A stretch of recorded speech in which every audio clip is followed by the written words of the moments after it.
Thank you so much, and thank you all for being here. Yes, it's my first time in the Netherlands, just a few days in, and wow, what a time to be here.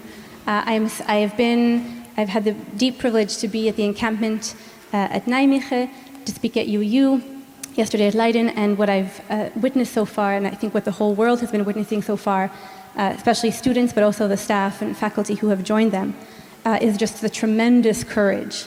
Thank you all for reminding us what the university can, and more importantly, what it must be. So I'm deeply inspired by all of you and by all of the meetings that I've had so far. Okay, thank you.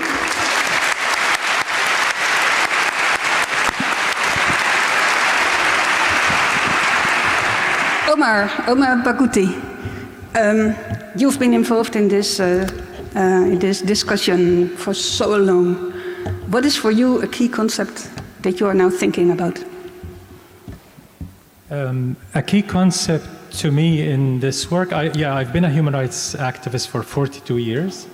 And one thing that has always been consistent is how to be ethical and effective. And it's very tricky to reconcile both, but reconcile we must. There's no other choice. Thank you.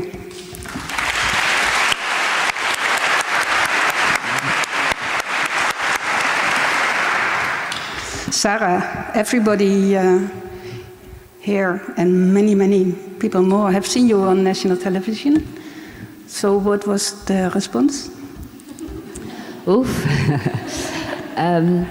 I think maybe I first want to say, so it happens that people might have seen me or some of our other colleagues in the network of UvA scholars for Palestine.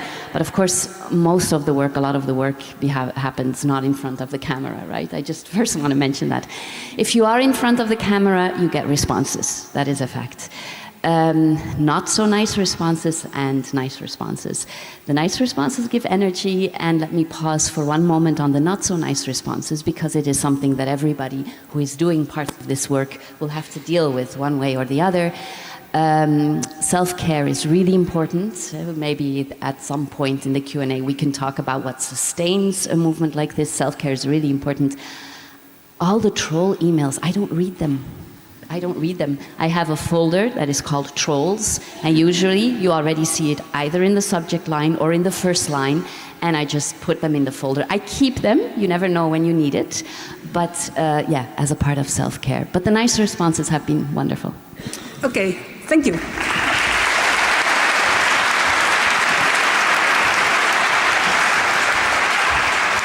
So I then would like to invite Maya Wind for her talk. Thank you so much. Thank you. All right. Sorry about this. We'll make it work. All right. Okay. So, first of all, thank you again to the sponsors and organizers of this event, particularly Dutch Scholars for Palestine, Miriam, everyone for this invitation, and for organizing this tour in the Netherlands. I just want to say again, I have met the most phenomenal, most brilliant, most courageous student and faculty organizers just in the last few days, and it has been so energizing in this moment. And especially here at UvA, we have all watched with horror the very brutal violence that you have faced at the hands of the Dutch state. And we are all in awe of your courage in standing strong in the face of it. And of course, it's a great honor to be in conversation with this panel. Thank you, Suzanne Legêne and Sarah Bracke. And also, particularly, it's a great honor to be in conversation with you both, and also Omar Barghouti, who has been a teacher to me over many years, one of the most profound thinkers of our time. So this is a great opportunity for discussion. Yeah, and really, just once again, thank you all for being here at this moment. Yesterday we commemorated the Nakba, and we remember that genocide is continuous as we continue to keep our eyes on Rafah. As we are all, it need not be said in this room, but all of us must urgently intervene in the ongoing genocide in Gaza that is aided, enabled by the Dutch government and all the governments across the West. So this is really a defining moment in our collective lifetime that comes with great responsibility. I submitted this book, Towers of Ivory and Steel, to press shortly before Israel began this latest and most brutal iteration of its now 76-year project of ethnic cleansing of Palestinians. When, and this is by, at this point, conservative estimates, when over 40,000 Palestinians, including well over 15,000 children, were still with us, alive on this earth. When over 2.3 million Palestinians in the Gaza Strip had already had their caloric intake restricted by Israel, but they had not yet been actively starved. When Palestinians in the Gaza Strip still had homes and bakeries and hospitals and schools. This book has been several years in the making, and it was submitted when Gaza's universities were still standing, not yet reduced to rubble. Israel has targeted and devastated every single Palestinian university in the Gaza Strip. Medical and engineering laboratories, the training courtrooms for the faculties of law, classrooms, assembly and graduation halls, rich collections of rare books, pieces of art, archival and archaeological artifacts, all completely destroyed, along with decades of political and academic student and faculty life at these universities that has been wiped away. So what we have been witnessing over the last 7 months is not only a genocide, but what Karaman Abursi and intellectuals, Palestinian intellectuals, have long called scholasticide. It is not only that Israel is trying to eliminate the Palestinian people, but also centuries of knowledge production, culture, history, central to who they are as a people. And this war on Palestinian education did not begin now. It has been waged for well over 76 years. And this is because, for the Israeli state, Palestinian education has always been a threat to their rule. And so they have targeted Palestinian centers of education relentlessly at every turn.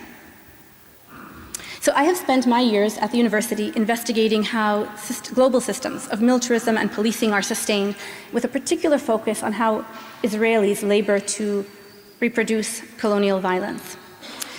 I myself am also Jewish Israeli, the granddaughter of genocide survivors. And so years before I ever entered the university, I was trying to make sense of genocide, of how it is that people can come to understand their lives as bound up with the death of others. I now live in the settler state of Canada. Before then, I was living in the settler state of the United States. Anyone living in a settler state, or in your case, perhaps more accurately, an imperial metropole, must attend to this question of how our lives are bound up with the death of others. And we must attend to this question every day. But I think it is very clear over the last 7 months, the urgency with which we must attend to this question. And when we come to understand colonial and state violence, we often think to militaries, policing apparatuses, weapons corporations. And there are other types of institutions, however, that don't get nearly as much attention, but that are no less central to sustaining it. And so this afternoon I want to speak to you about one such institution, which is the university. And I want to tell you how it is that I came to understand the Israeli university as a central pillar of Israeli racial rule, and now also of the horrors that have been unleashed onto Gaza. This, of course, is very different to how our own universities in the Western academic community narrate Israeli universities to us, right? They tell us they are beacons of pluralism and democracy. In fact, Israeli universities have been uniquely upheld as worthy of collaboration in the broader landscape of the Middle East.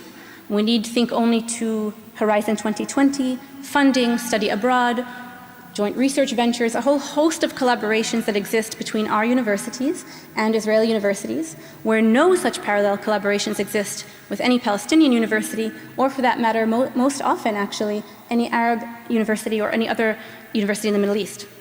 So Israeli universities have for a very long time enjoyed a very exceptional status. This despite the fact that Palestinians have been telling us a very different story for a very long time.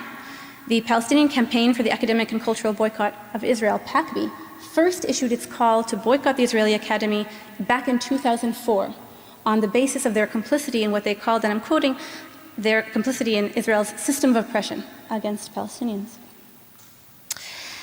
And so I came to research and to write this book in response to this question posed by Palestinian scholars, intellectuals, activists over 20 years ago at this point, which is quite simply, are Israeli universities complicit in the violation of Palestinian rights? And so to answer this question, I set out on a journey over several years to investigate what shape this complicity might take. And to do this, I went into Israeli state and military archives to look at official state documents. I spent months browsing through collections of government and media reports, unpublished doctoral and master's theses in the libraries of Israeli universities and the Israeli National Library Archive. I'm also trained as an ethnographer, and so I set out myself across the campuses of Israel's 8 major public universities, not only to accompany and to speak with Palestinian student organizers, but also to interview Jewish, Israeli, and Palestinian faculty, and to observe for myself classrooms, events, discussions, and protests.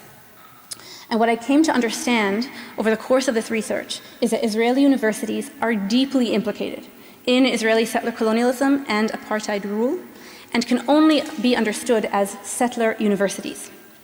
And here I'm following indigenous scholars of education who for many years now have been theorizing and trying to make sense of the settler university. But what I mean by that in this context is that Israeli universities are embedded in the infrastructure that sustains Israeli society as a settler society.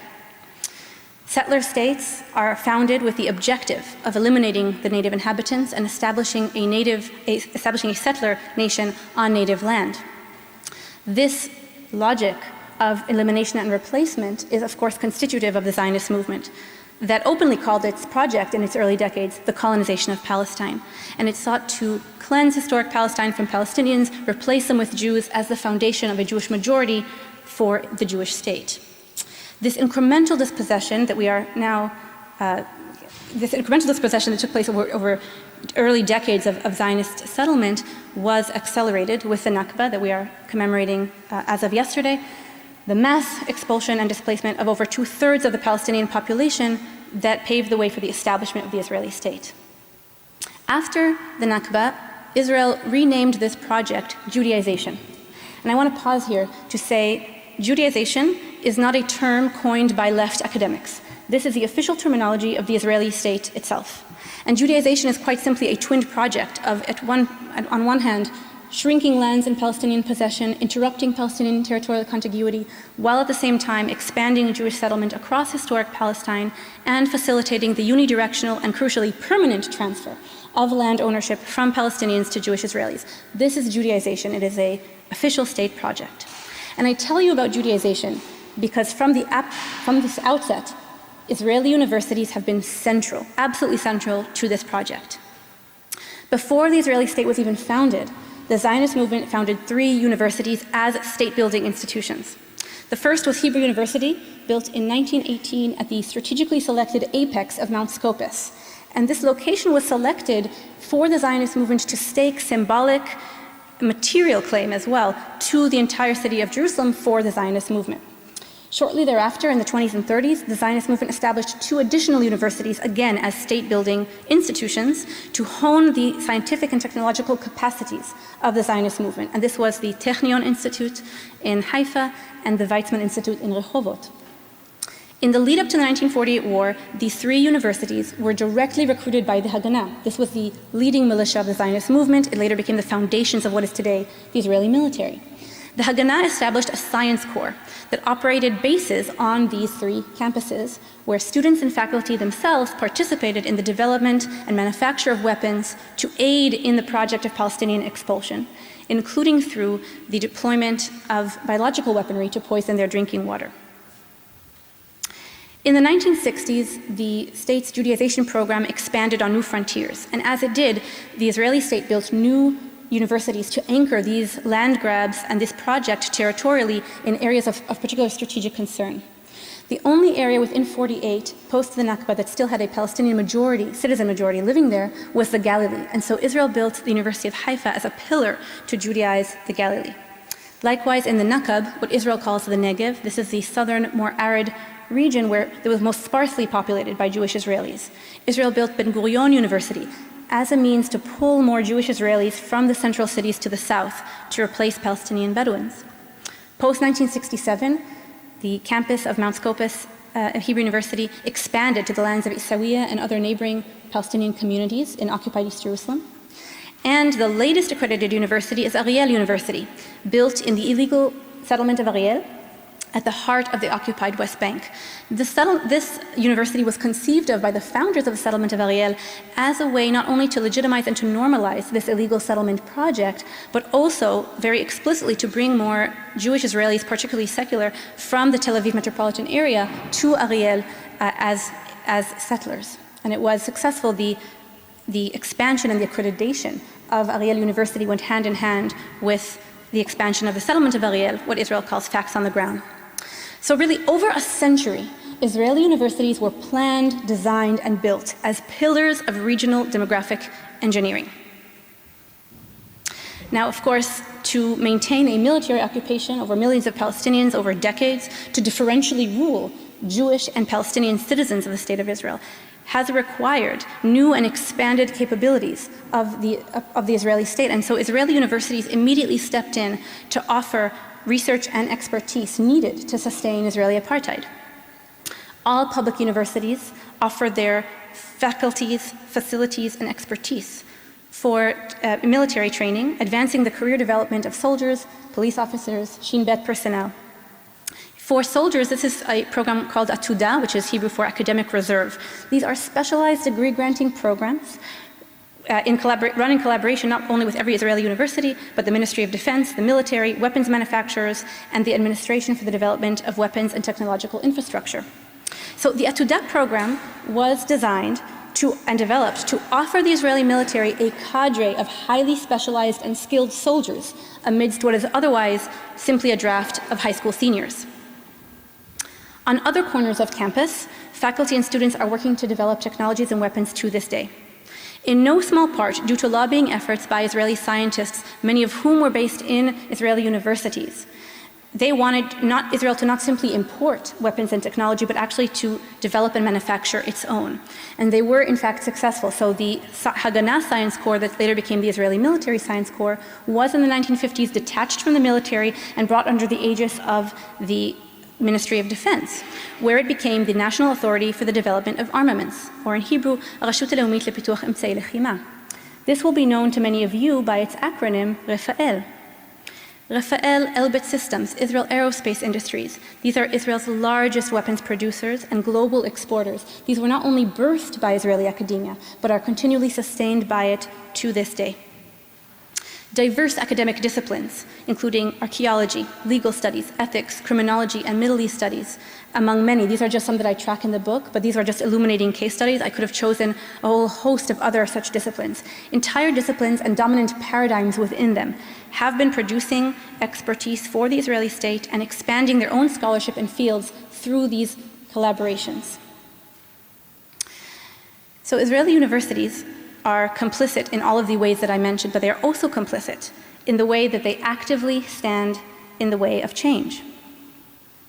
They stifle critical research, pedagogy, and debate, and they suppress, particularly violently so, and especially over the last 7 months, although this has a longer history, Palestinian student mobilization for liberation.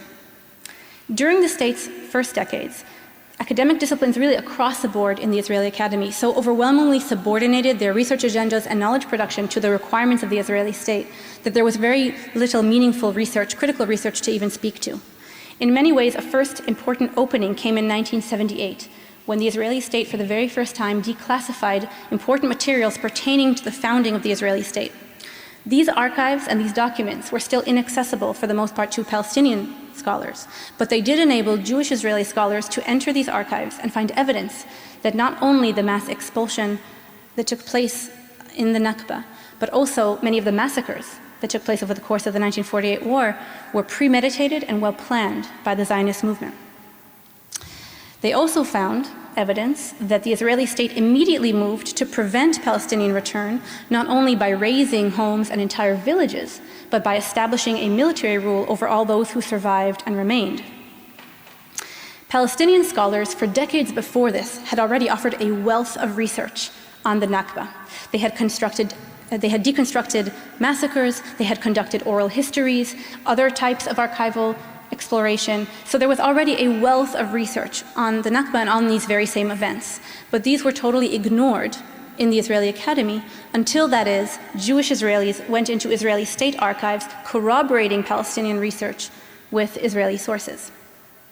Nevertheless, when the Nakba first entered in a major way the consciousness of the Israeli Academy, it was met with intense backlash, and the historians who explored these archives, who became known as Israel's new historians, came under fire not only by their students, their peers, and the university administrators, but also by the broader public and the media.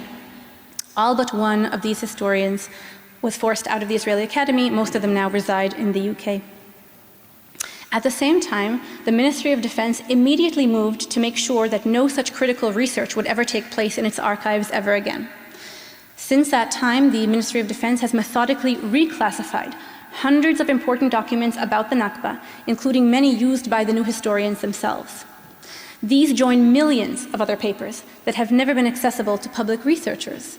So just to give you a sense, under 3% of the files in the Israeli State and Government Archives and under 0.5% of the files in the Israeli Defense Forces and Defense Establishment Archive have ever been open for public use.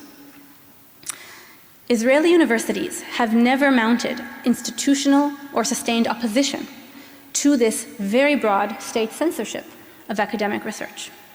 In fact, what I found is that the Israeli Academy, especially over the last 2 decades, has overwhelmingly coalesced not only with the rising far right in Israel, but also, more importantly, with the Israeli state and the Israeli government, to further foreclose the rights of Palestinians in particular to investigate the founding of the State of Israel, and with it, not only the mass expulsion of the Palestinian people, but also their fragmentation. They became divided into those living in the diaspora as refugees, those living under military rule in the occupied Palestinian territory, and those living within 48 as citizens. So, in other words, the Nakba is what led to the very creation of Israeli citizenship for Palestinians. And so, in foreclosing its study, what the Israeli Academy is doing is to exclude the most foundational research questions from the Palestinian perspective from their campuses. It is not only that, it is an erasure and denial of their very identities as Palestinians. Palestinian critical research, writing, and teaching, and here I follow Palestinian scholars of education and others in social sciences and humanities, many of whom are based in the Israeli Academy themselves. Palestinian critical research, writing, and teaching has been increasingly simply made untenable. Palestinian epistemology and critique is routinely accused of being political, and therefore its scholarly validity is completely undermined. What a scholar of education, Sarah Babourbea-Quidder, calls unmarked forms of discipline and punishment. Striving to produce knowledge, striving to write under the restraints of the Israeli Academy, one Palestinian scholar described, is to operate in a mentality of checkpoints. So this is another central mechanism of the war on Palestinian education, on Palestinian knowledge production. This is another facet of Israeli scholasticide. And the very right of Palestinian citizens to a higher education has been far from consensus in Israel from the very start. So when Palestinians within 48 were themselves under military rule, which was until 1966, the Israeli government explicitly debated whether or not allowing Palestinians access to its universities would help assimilate them into the Israeli state, facilitate their acceptance of the Zionist project, or to the contrary, would it further fuel their opposition to it and further politicize and radicalize them? This was a long-standing debate. Ultimately, Palestinian students were allowed to enroll at Israeli universities, partially because some in the government believed this would be an effective mechanism to lower their birth rate. So even the entry of Palestinian students to Israeli universities was part of the demographic calculus and manipulation of the Israeli state.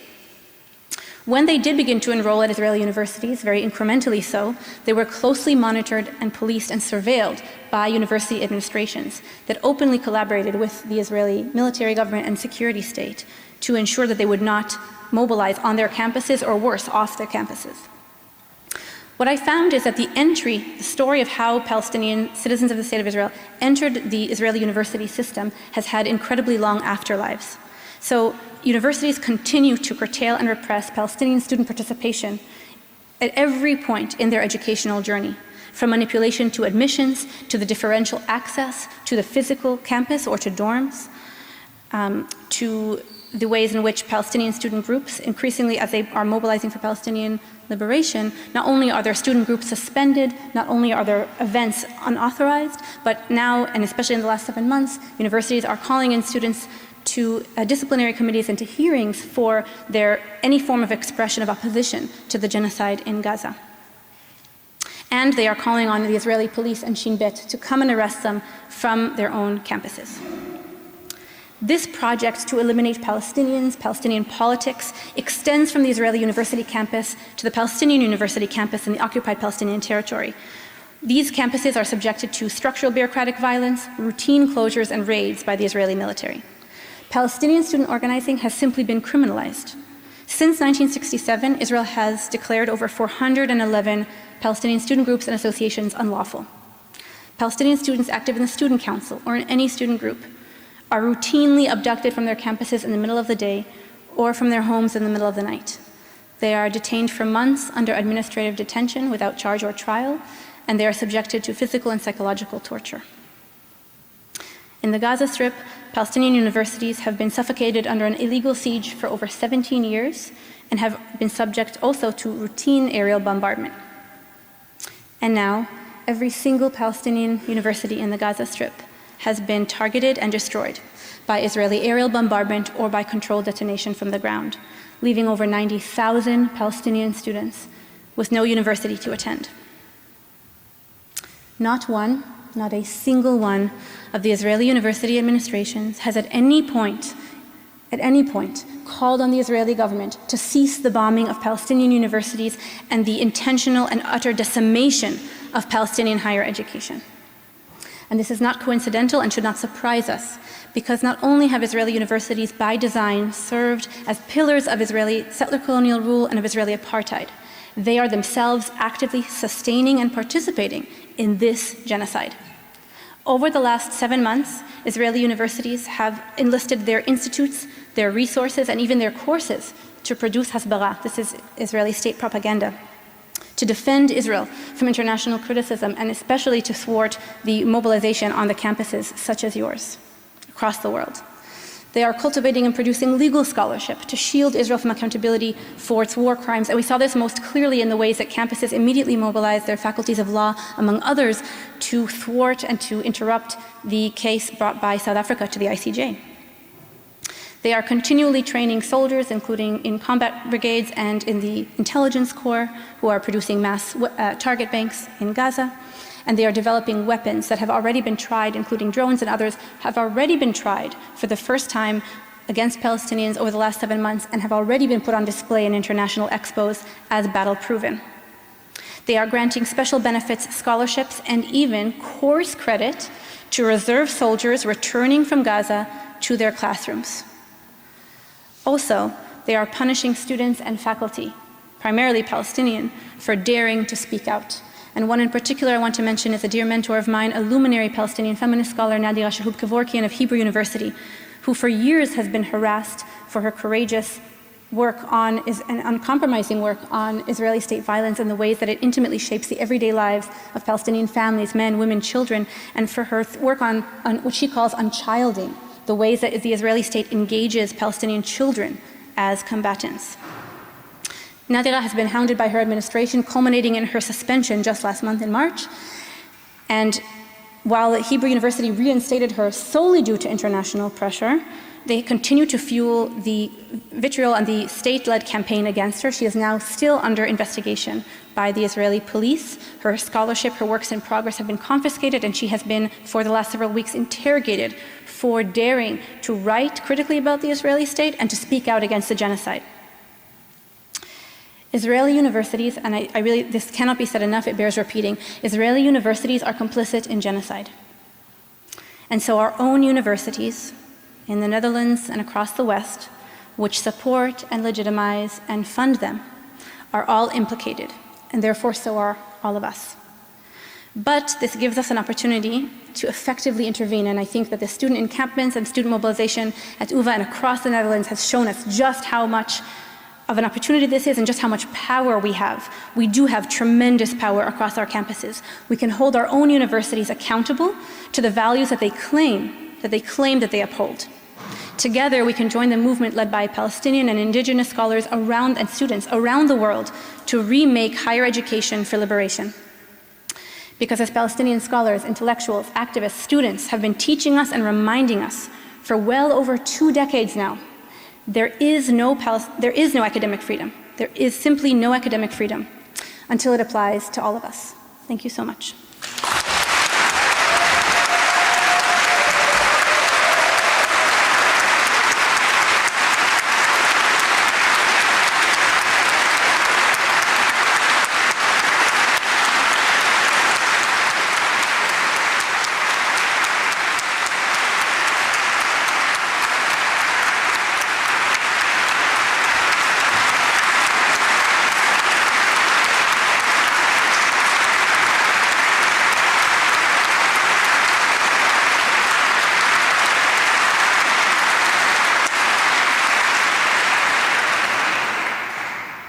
Thank you very much, Maya Wind, for this powerful introductory lecture.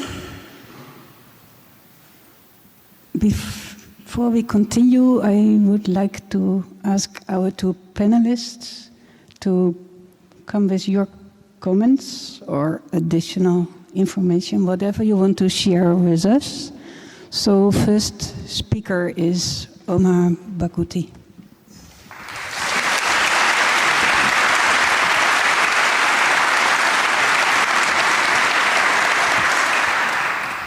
Thank you very much. It's an honor to be in this panel, to be with Maya after so many years. Maya's book is a true gem that Palestinians will always appreciate. I think it will go down in history as this one very important piece of research that has finally made our dream come true, documenting the deep complicity of Israel's universities in the very system of settler colonialism and apartheid. So thank you, Maya. The current student-led uprisings are giving us a lot of hope and inspiration at a time when there's little hope, it seems, with the ongoing genocide, Israeli genocide, US genocide, Western genocide, against 2.3 million Palestinians in Gaza.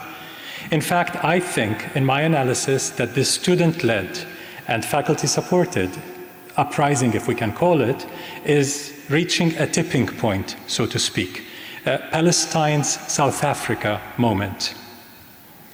The genealogy of Israeli war criminal Yoav Gallant's depiction and treatment of Palestinians in Gaza as human animals can be traced to the history of European and Euro-American dehumanization and colonial subjugation, even extermination of non-European nations.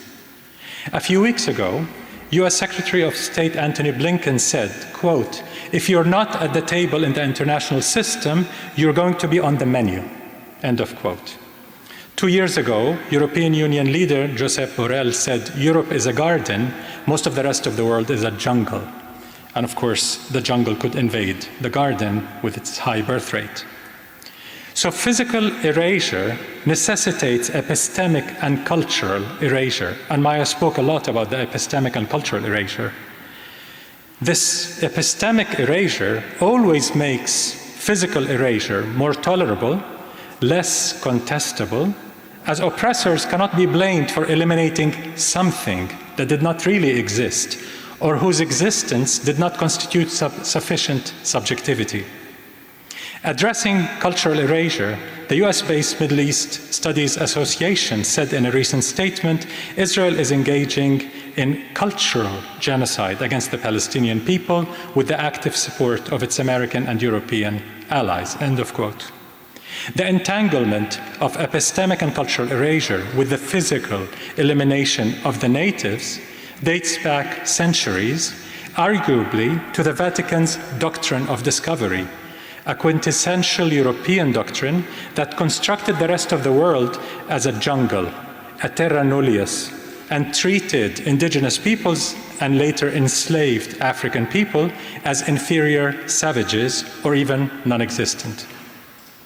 The Western hegemonic establishment, including universities, the media, etc., is now actively enabling Israel's genocide, as Maya said, in the terra nullius of Palestine.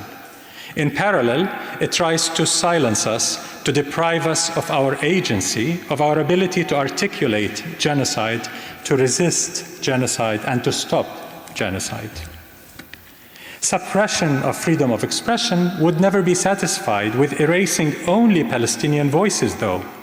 This is a test ground, a laboratory of sorts for developing mechanisms of repression that can be eventually wielded to further suppress struggles for racial justice, economic, social, and climate justice.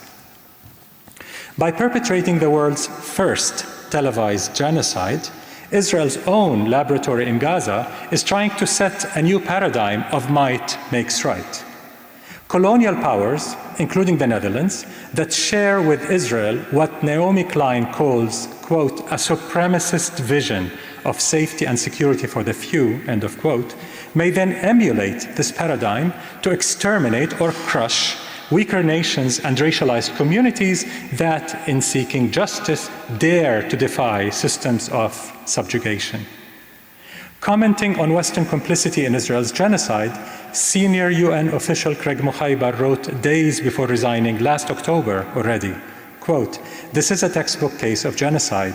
The European settler colonial project in Palestine has entered its final phase toward the expedited destruction of the last remnants of indigenous Palestinian life in Palestine.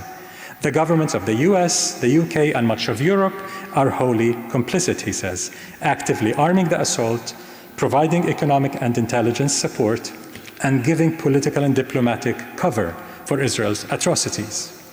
Because of this complicity, the entire Western-dominated international legal system is also on trial at the International Court of Justice, not just Israel. The US-led Western establishment is aggressively promoting its hegemonic Herrenvolk version of international law, trying to justify Israel's genocide by claiming that Israel's war on Gaza, though over the top, as Biden has it, is a retaliation to an unprovoked attack by Palestinians. It's crucial to refute this myth. In any situation of oppression, where you start the timeline of violence reveals a lot about your moral compass. As the Brazilian philosopher Paulo Freire writes, quote, "With the establishment of a relationship of oppression, violence has already begun. Never in history has violence been initiated by the oppressed. Violence is initiated by those who oppress, who exploit, who fail to recognize others as persons, not by those who are oppressed, exploited, and unrecognized," end of quote. Since oppression is the root cause of violence, those of us who sincerely care about ending all violence must act to end oppression. As the struggle that ended apartheid in South Africa has shown, ending state, corporate, and institutional complicity in Israel's system of oppression, especially through the nonviolent tactics of BDS, is the most effective form of solidarity. Launched in 2005, the nonviolent BDS movement is led by the largest coalition in Palestinian society. It's inspired by the South African anti-apartheid struggle and the US civil rights movement, but it's also rooted in a century of Palestinian popular resistance. It aims at ending the occupation, the apartheid system, and at ensuring that the right of Palestinian refugees to return is respected and honored. Anchored in the Universal Declaration of Human Rights, the BDS movement categorically opposes all forms of racism, including Islamophobia and anti-Semitism. It targets complicity, not identity. A 2022 poll, for example, shows that 16% of all Jewish Americans support BDS, with the percentage rising sharply for those under 40. They understand that there's nothing Jewish about Israel's siege, occupation, ethnic cleansing, massacres, land theft, apartheid, or genocide, and therefore there's nothing anti-Jewish in supporting BDS to end those systems of oppression. Palestinians are not begging the world for charity. We're calling for meaningful solidarity. But before both, we are demanding an end to complicity. Do no harm, at the very least. Over the last 19 years, the BDS movement has built a massive network worldwide, supported by trade unions, farmers' coalitions, as well as racial, gender, climate, justice movements, together representing tens of millions. Well before the current genocide, BDS has played a role in divestment of massive, giant sovereign funds in Norway, Luxembourg, even the Netherlands, New Zealand, from complicit companies and banks. Major multinationals have been pushed by BDS campaigns to abandon their illegal projects in Israel.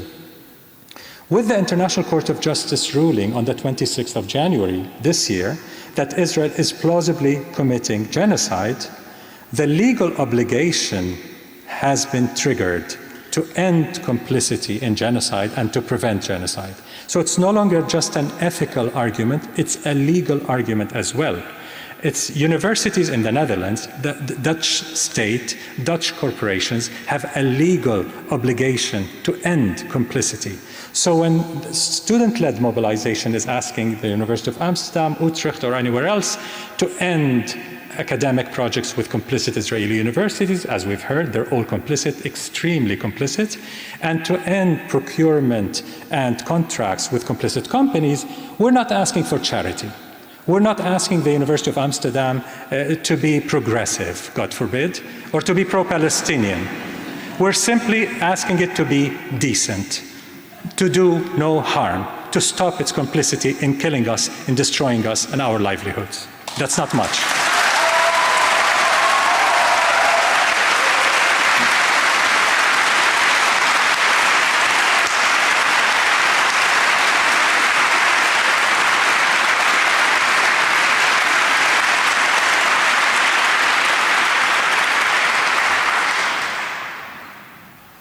So this issue of complicity of Western states, corporations, and institutions gives the wider context to what Maya explained about the complicity of actually the partnership of Israeli academic institutions in the system.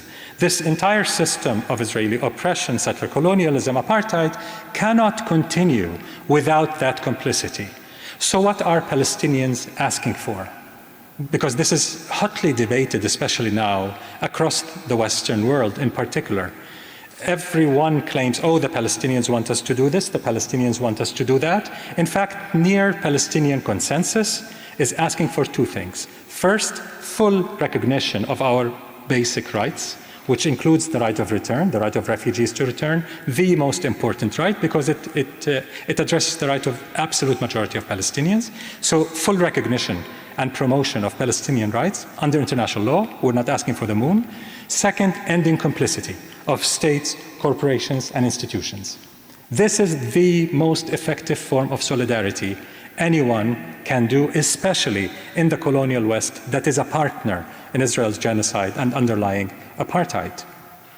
So when the universities tell student activists and the scholars who support them that they're neutral, the issue of neutrality and the issue of safety and the issue of impossibility of change. They raise these 3 points among quite a few others. But let's address those 3 points very, very quickly. Neutrality, how dare you? When you're complicit in genocide and apartheid, how dare you even mention the N word?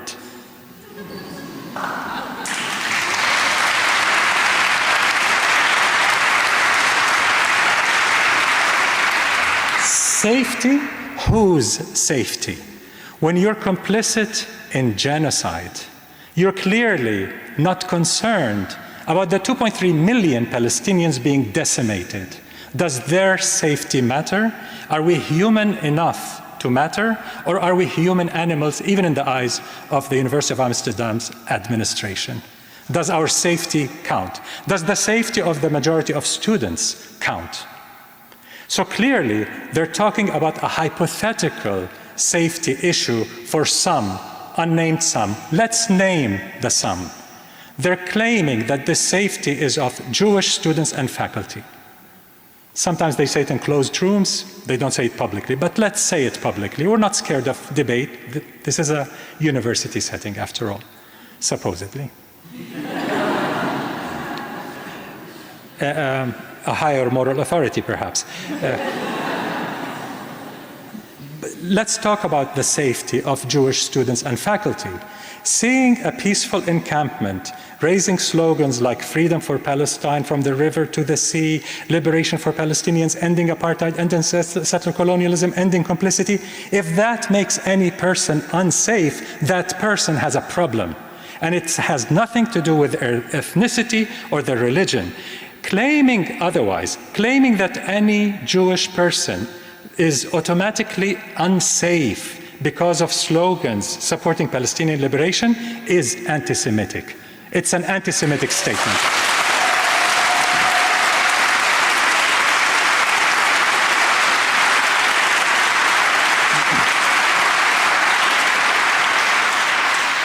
It's as if Israel and all world Jewry are coextensive.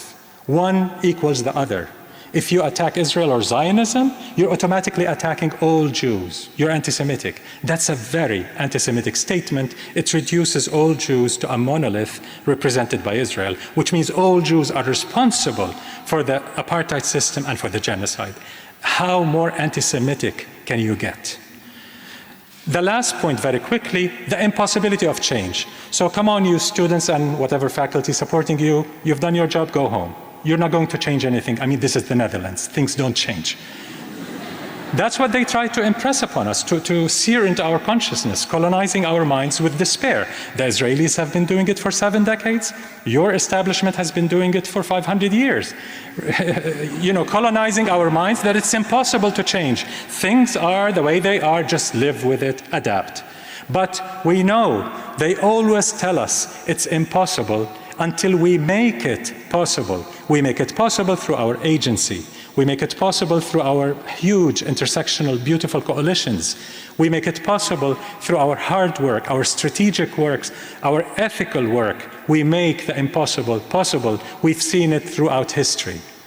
I've personally, and I'll end with this, in 1985, I was a student at Columbia University, and I was a tiny little part of the blockade of Hamilton Hall, which was renamed Hind's Hall by the current uprising. And then we felt it was impossible as well to abolish apartheid. I would hold up a sign of abolish apartheid, and students would ask me, do you think it will be abolished in your lifetime? And I would say, no, it's impossible. I mean, South Africa is so powerful. It's supported by the world colonial powers, Thatcher, Reagan, it's impossible. But it did collapse in my lifetime. It did. Political apartheid did collapse in my lifetime, and I was a tiny bit of this massive wave of tens and hundreds of millions worldwide that brought that system that seemed impossible to end. We brought it to an end, and no one can take that hope away from us. So to end, don't ever give up hope, no matter how much they try to instill hopelessness. If you hate violence, end oppression. If you hate oppression, end complicity. If you love freedom, justice, equality, and dignity for all, irrespective of identity, as we do, mobilize pressure to help us dismantle Israel's 76-year-old regime of oppression, and along with it, the resilient colonial structures in the West. Only thus can we ensure that no nation or community ever again faces epistemic or physical erasure, or is placed on any hegemonic power's menu for insisting on justice and full emancipation. Thank you.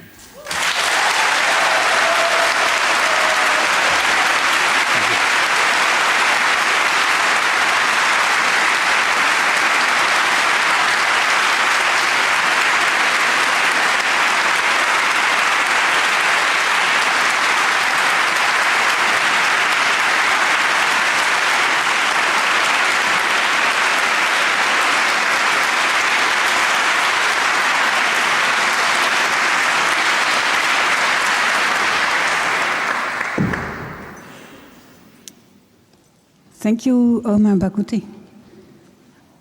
We don't ask for charity, we ask for decency.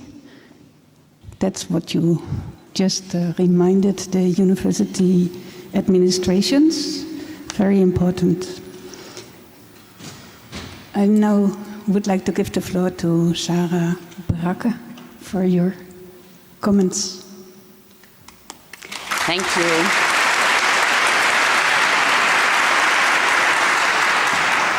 Thank you, Suzanne, and thank you very much, Omar, for your remarks and your steadfast work over such a long time. Thank you, Maya, for this incredible, meticulous work of documenting, indeed. Thank you both for your courage. I think I speak for many in this church.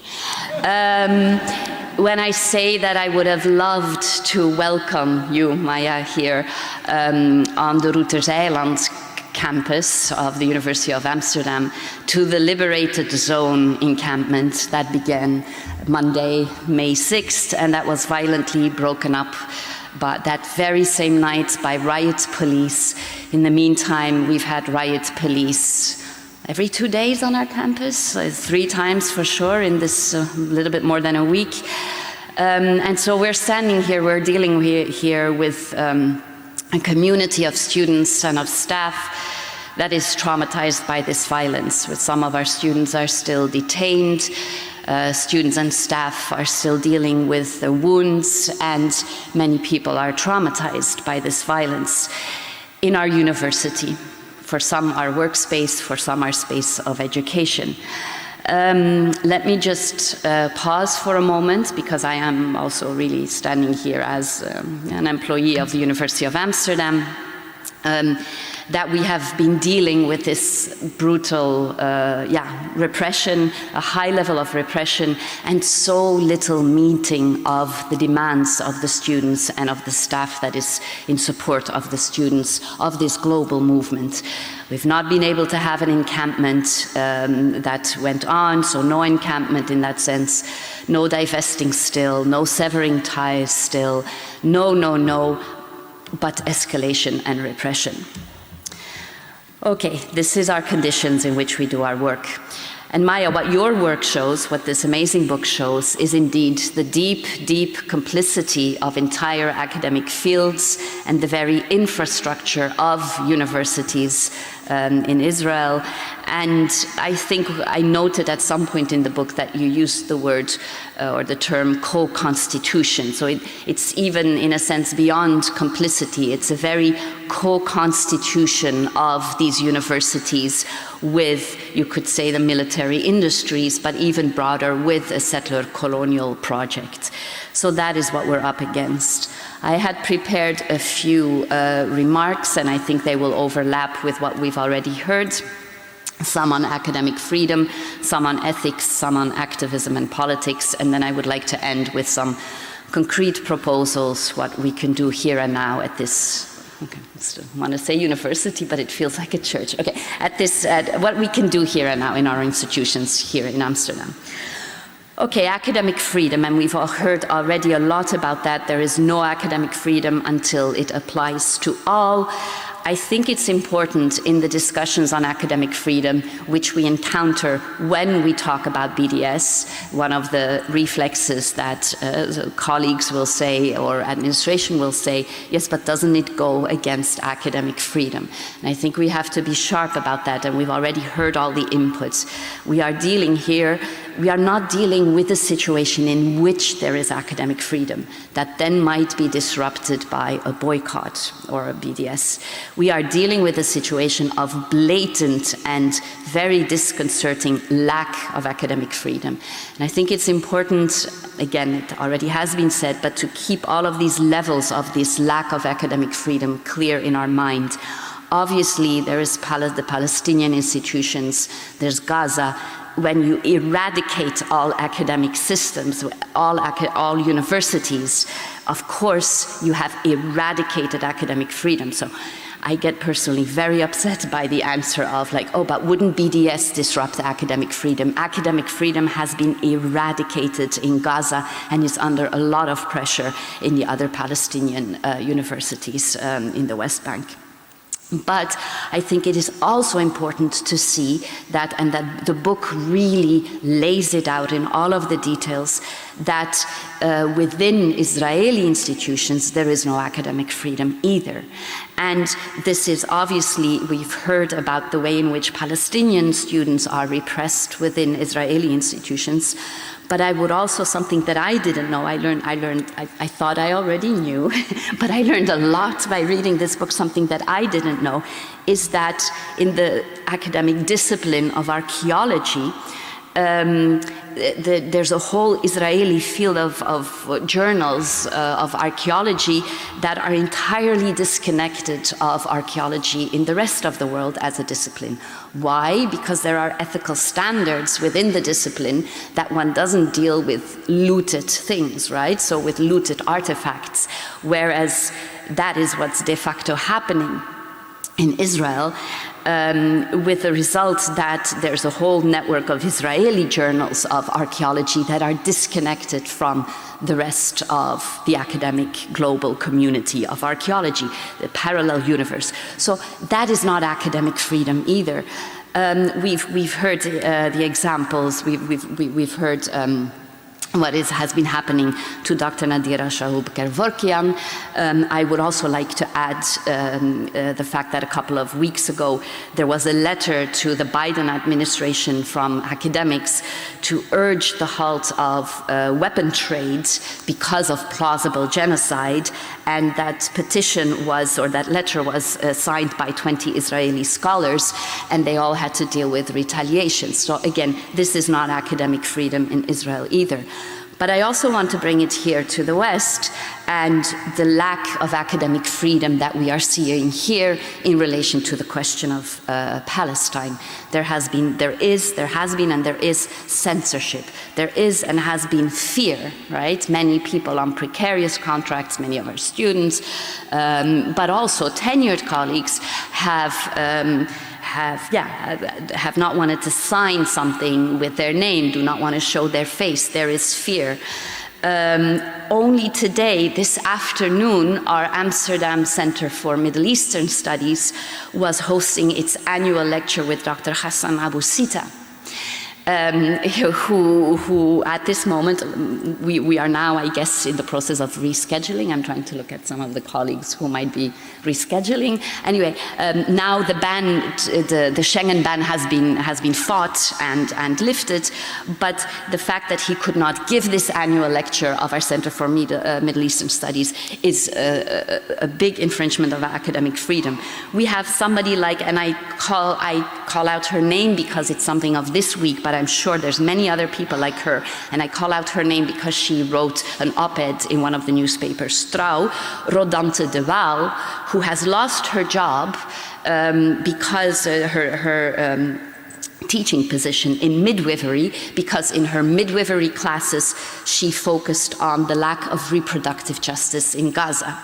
This only of this week, right? Oh, and then we had Ilan Pape, airport, Detroit, FBI, because of his books, only of this week. So the censorship and the lack of academic freedom that we have here when it comes to Palestine is something, we have to connect all of these dots and really understand when we're asking for BDS and somebody says, oh, doesn't that go against academic freedom, that we have to counter-argue and say there is no academic freedom now when it comes to Palestine. BDS will help create this academic freedom. I had wanted to say something about neutrality, but I think Omar, I think you nailed it on neutrality. And even, let me just say, even if we thought that neutrality would be an academic value, which it is not, right? Neutrality is not a criterion of scholarship, it's not, but even if we thought that it could be an academic value, if we went along with that, we see how this is false neutrality, because you cannot claim neutrality when you are connected with all of, or many of the Israeli institutions in an institutional way, and have not even denounced, and I don't think there has been one single university in the Netherlands that has denounced the complete eradication of all universities in Gaza. So even if we went along with neutrality, this is the opposite of neutrality. Something about ethics. Ethics are part of academic research, right? Some of us teach courses like research ethics. So ethics, unlike neutrality, ethics are part of what we do in academic research. So we have to have a conversation about ethics in the face of a relentless eradication and slaughter on an industrial scale with the carpet bombing. And I think we've also read the reports coming out of how artificial intelligence is being used for some of this bombing. So on an industrial scale, the slaughtering, the maiming, the displacement, the starvation in what some have called an open-air prison of Gaza, and others have said that open-air prison is a euphemism and that actually concentration camp would be the better word. In the light of that, where are our ethics at a university where we teach courses on research ethics and where ethics is part of what we do as academics? So when we talk about human rights, the values of human rights, the values of life, of human life, not even before we talk about rights, the idea of all life is precious. We talk about international law, questions of safety, including now the instrumentalization of safety, but all of these things touch upon ethics. The impunity and the double standards when it comes to ethics have been unbearable. And if our university administrations, in the plural of all of our universities here, really want to start understanding a little bit of the anger and the rage of our students and of our staff, frankly, don't look further than the impunity and the double standards, right? So this unbelievable lack of ethical and moral leadership from above is something that we now see is being taken up from below. And this is what it now falls upon all of us, given that our administrations until now, or many of them, have not been able to lead there. So others are now leading when it comes to ethics. A last set of comments before going to concretely what we can do at our universities here, wants to pause on the question of activism and politics in a sense. And of course, don't get me wrong, this is not a critique of activism as such, or the term activism, but it is something slightly, so bear with me, it is something slightly different. Because I stand here as part of, and I think earlier on I said the UvA Scholars for Palestine, but that's a slight mistake. We've been in between names, and it's actually the UvA Staff for Palestine. So I stand here as part of the UvA Staff for Palestine. And for weird reasons, and that's what I want to point to, that would be seen as activism. I want to problematize this framing. In our neoliberal universities, there is constant, incessant talk about knowledge utilization, going beyond the ivory tower, having impact with our scholarship and our knowledge. And if we take up these crucial organizing principles of our neoliberal university, which you have to have on your mind when you're writing grant proposals, right? Like, how will this knowledge actually have an impact? How will it be used in the world at large? When we do that in cancer research, right, we're hoping that our research will come up with a cure or a treatment. That is going to be the impact. We have seen global health crises where we were looking at the epidemiologists and we're hoping that they could produce vaccines as soon as possible that could be rolled out in whole populations. So that is knowledge utilization and impact. And then in our faculties, and I'm grateful for Suzanne that you checked in which faculties we're here. In our faculties of humanities, of social sciences, and I missed law, who here is in a law faculty? Okay, we have our law colleagues as well.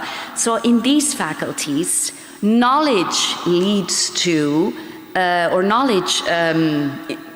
utilization leads us to look at what we can do with our knowledge about international law, genocide studies, knowledge about processes of dehumanization, knowledge about processes of racialization, knowledge about conflicts, knowledge about violence, and so on. This list goes on and on and on. So while some of us will identify as activists and are activists and embrace that label, and I do too in some contexts, here, as I'm standing here today, I want to, the remarks that I am making them as a scholar who studies processes of dehumanization. And what we're doing here is also just bringing that knowledge out of the ivory tower.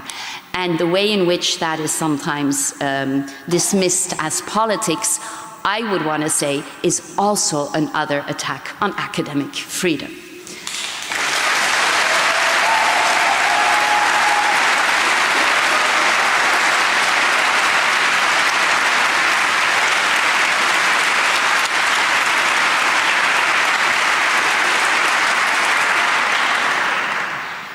So let's end then with what can we do concretely. BDS has been already mentioned a couple of times, and I think in the Q&A we can maybe get more specific about what BDS entails and what not.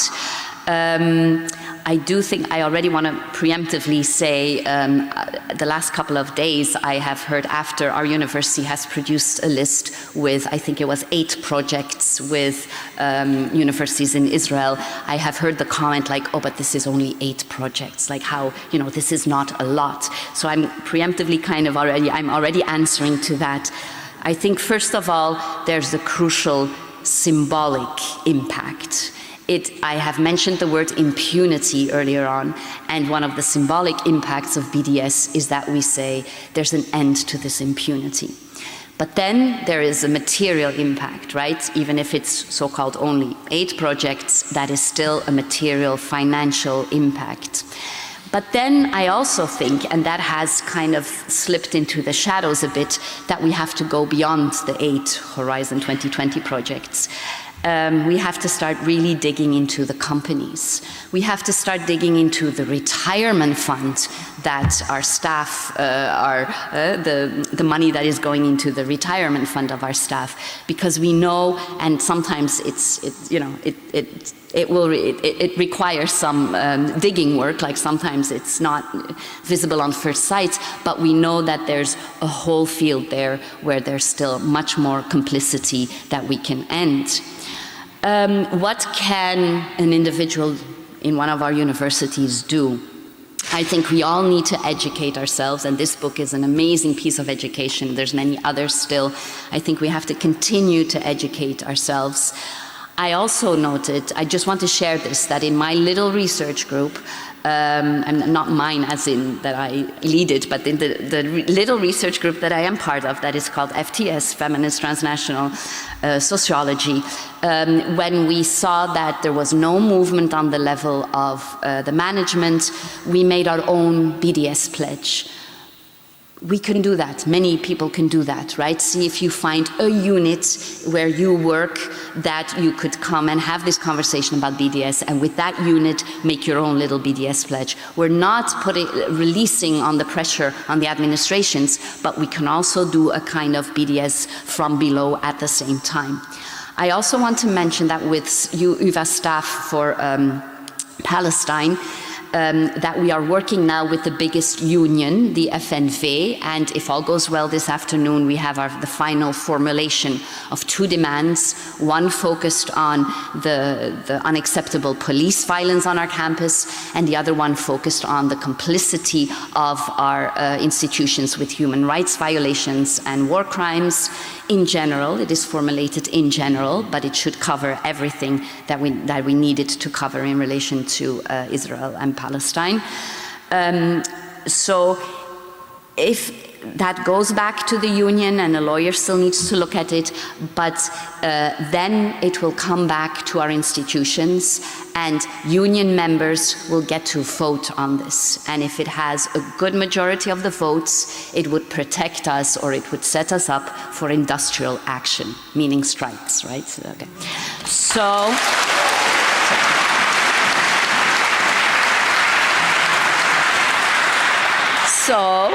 the important message here is, because I'm realizing I'm in a country where the rate of people being part of the union is relatively low, get unionized, because only union members can vote. And And we also realize that paying your monthly contribution to the union is something very different for tenured staff like me, or for compared to precarious staff, right? It's proportionally it's a much higher weight on our precarious staff. We are thinking of setting up a solidarity fund where senior staff can help sponsor the union membership of our more precarious staff. So. Another thing, basically be in touch. A lot is happening, be in touch, okay? Another thing that I just want to mention here before I finish is we have heard that from our administrations, and we keep on hearing as an objection to BDS is, how sad it would be that we cannot work with colleagues anymore, including critical colleagues in Israel. So I just want to say it again and again, because it needs to be repeated again and again, because it keeps on being, distorted or misinformation. BDS is about institutions, so it's breaking institutional ties, not individual ties. So when you hear that as a counter-argument, you're educated now, please keep on repeating that. To close off, we're standing here in times of genocide with unfathomable violence and horrors happening every day, every hour, every second, and we live here in institutions, we work and live in institutions that fund that horror, that are complicit in that horror, that profit from that horror. This must stop. I want to end with this sentence that is the last sentence of Maya's book, of the last chapter before the epilogue. This is a reckoning with a complicity that is overdue. This is overdue. It should have stopped yesterday. And I also want to end with words of Omar. So it should have stopped yesterday. It is overdue. But you know what? In our lifetime.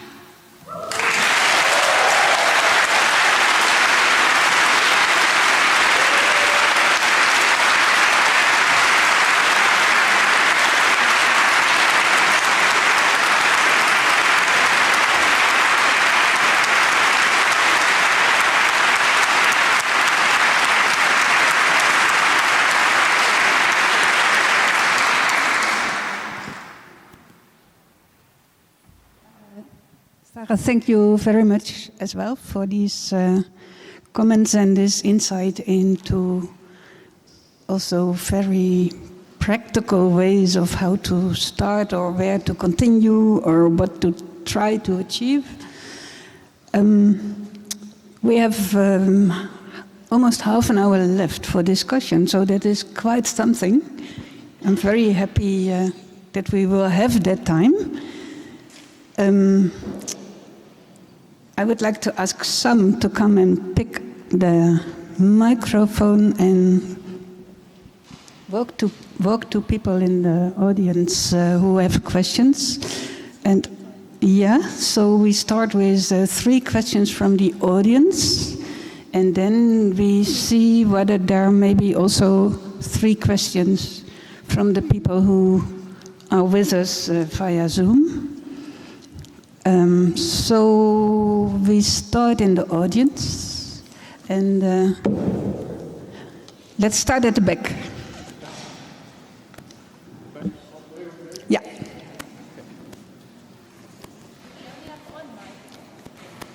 Pardon? Hi. Can you hear me? Hi. Thank you so much for, everything today. I'm wondering, because one of the last points made by Sarah was about police violence. Many of us have witnessed very closely what that means, beaten for no reason. I could give a lot of examples, but let's keep it short. I'm wondering if police violence is what needs to be eliminated from campus, or police, because I don't think police presence means anything other than violence. And if we can try to think of what good they do, I think we'll come up with a handful of things that are very minimal and insignificant. So I'm thinking if the union should not be mobilizing for police abolition on campus instead of police violence less. Thank you. Okay, thank you. Second question over here. I saw two hands here. First, the first person here. Yeah. Thank you very much for your presentation and speech. I am not a student. I was, though, from the first day students started encampment at UFA, and I have been with them every day until now. And tomorrow I have a piece in the newspaper, so check the forefront for my piece, please. I am really touched by what I have seen, and I'm really, really shocked and also admired by the courage of our students who have been trying to change the policy of the UFA and all other universities in the Netherlands. I was just wondering, what would you recommend students to do from now on in order to keep the pressure, be effective, and change the course of the universities? Thank you very much. Okay, thank you. And then there was another question in the back. Thank you very much for insanely inspiring talks. I hope it's okay if I seek a practical advice from you, in line with the last things that were said about BDS and like bottom-up movement, and the need to seek more allies, and try to reach out to people who I risk sounding condescending, but need education maybe. And I'm context of the events that have been going on in universities, like the teachings in UVA, and perhaps smaller events in here and there. Keep on thinking that in such very nice events, there is usually people coming which learn a lot, but there are people that are joining. Those are the most important people that need to learn to get an antidote against the propaganda.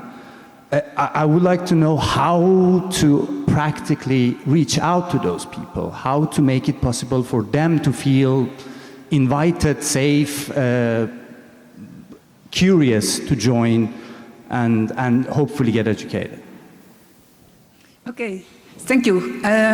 I moved from there to here in order to be also able to to see our dear participants here. And so we have collected 3 questions. The first on police violence or police presence. The second on and what next. And the third on how to include, if I got it right, how to really get people who could also teach and tell their expertise, how to get them involved. And the other way around. Okay, who would like to start?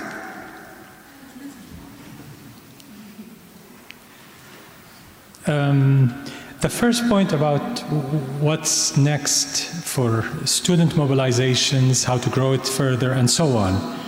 In all the work we do in the BDS movement, we focus on the ethical principles, international law, human rights, and so on.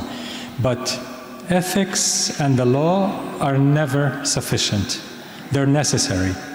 What is absolutely needed is power. Never in history has justice been won without power.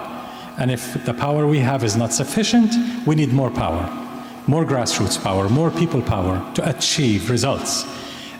Power is never ceded by authoritarian regimes or authoritarian institutions. They never cede power without power. So what does that look like? I'm no expert in any university in the Netherlands. I think any of you understands much more than I. But from our experiences across the world, this takes many shapes. I think the most important ingredient in power is what the last question mentioned, building large coalitions, not isolating yourself like a club, building large coalitions, making Palestinian liberation really central, really part of justice struggles, which today it has become in many circles, but how to broaden that and how to always remember Palestinian liberation is connected to those other justice struggles. It's not isolated. We're not asking the climate justice activists to drop defending climate justice, absolutely not, but just see the connections. See how Israel is destroying Palestinian lives and livelihoods and the environment. And it's not just doing it in Palestine, it's doing worldwide. To see in Latin America how Israel is involved in death squads, in arming and training those dictatorships, to connect those struggles. So struggles for human rights in Latin America would connect normally to the struggle for Palestinian liberation. Connecting those struggles, and shortly before October 7th, I gave a talk at the only BDS-friendly synagogue in the US, Tzedek, Chicago, where I connected Palestinian liberation with Jewish liberation from Zionism. I think Jewish Voice for Peace in the US is a model of that, connecting those two liberations. So I think forming big coalitions is a huge part of creating power, accumulating power. Media and communications are extremely important. The current established media is extremely racist, dehumanizing. It's as if the colonial West has learned nothing from 500 years of colonialism except maintaining the system until we break it down, basically. So we need to find alternative media and communications to keep getting the word across against this dehumanizing media. And there's so many other ways. The legal activism for those who are involved in the law, let's not dismiss it as not important. In your quasi-democratic societies, becoming less so even before the fascists take power, it's important to use legal activism, strategic lawsuits against corporations, against the government, against institutions. I mean, I'm hearing in some universities they're not even disclosing fully what they're invested in, as Sarah has mentioned. Let's force them. Let's take them to court. They have to, by law. So that's one thing to consider. Those are many aspects of building power, and there are many other more, and I'm sure anyone can come up with a creative list in that respect. The final point, just very quickly, on how to be more inviting to other people who are not part of the circles, basically, the activists and so on, or whom are just sitting on the fence but would like to learn more. Let's not dismiss them as ignorant, as unconcerned about Palestinian lives and just alienate them. We need fence sitters. Our discourse should not be for the choir, it should be for those beyond. If we cannot reach the fence sitters, we cannot win. We cannot expand our power. We need to win a lot of segments in society to our cause, to force politicians to end complicity in destroying Palestinian lives. What other way is there? Thank you.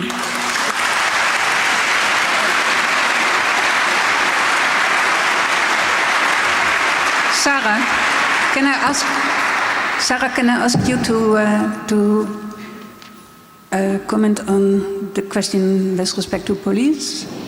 Yes, the police question. To me, that is a question about tactics, actually. And I think, I think that rejoins what Omar has said as well.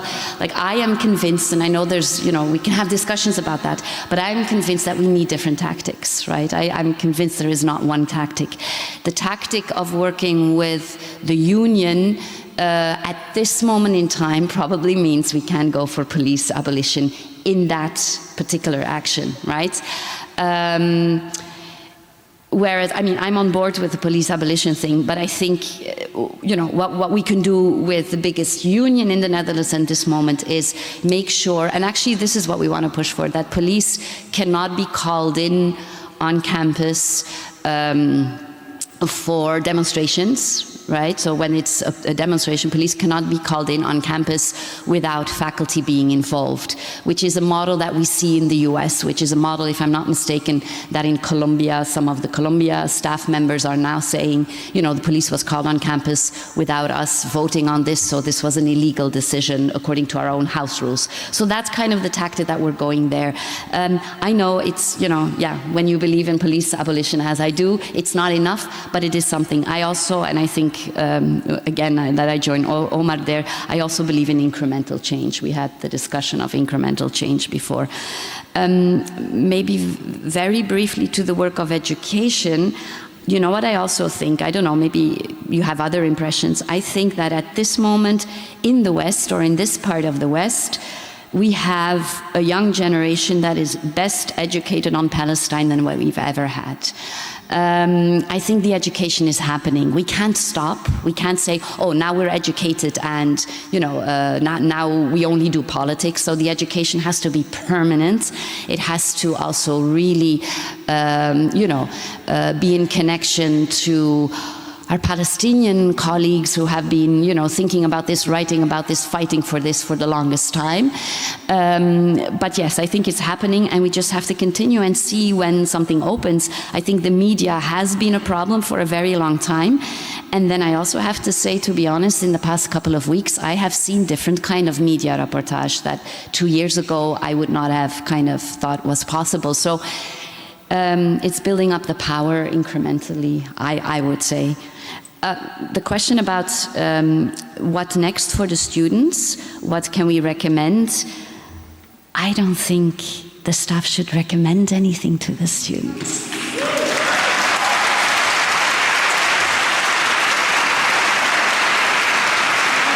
What I do think, and I have to say that is also because I don't see myself as, now you're not going to clap, I don't see myself as an ally to the students. Okay, now it's silent. Yeah. Because of the idea of allyship for me is, I don't know, it doesn't necessarily always work, right? It's too passive. I think we have to organize as staff, right? The students are organizing as students. Staff should organize as staff. We should be totally in conversation with each other, and we are going to align in many places, and then there's going to be places where we won't align, or with some of the students and not other students, because the students might not at every moment, every group might not align with another group at every moment. And the same might happen within the staff as well. I think that is the reality of politics, and I think we have to go with that reality and navigate it as well as we can, instead of trying to, come up with, one line and recommend this, and yeah, that's what I think.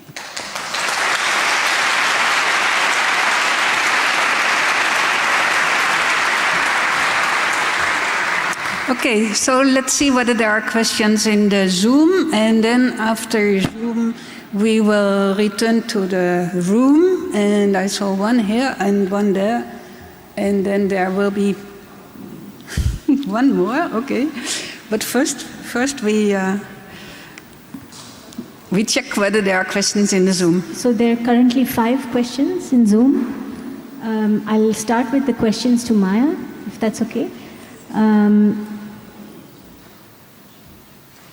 So the first is, when it comes to cutting ties with Israeli universities, many colleagues think that it will damage the position of the Israeli scholars who oppose the actions of the Israeli state. Can you tell us more about the state of oppositional voices within Israeli universities? A second question, a lot of Jewish academia, including the study Hebrew in the Netherlands, are connected to Israel. Should the university then also boycott these studies or exchange programs, as I understood, because I think it's very important that these academia who are also critical and can all actually do something against this conflict have the opportunity to learn this language.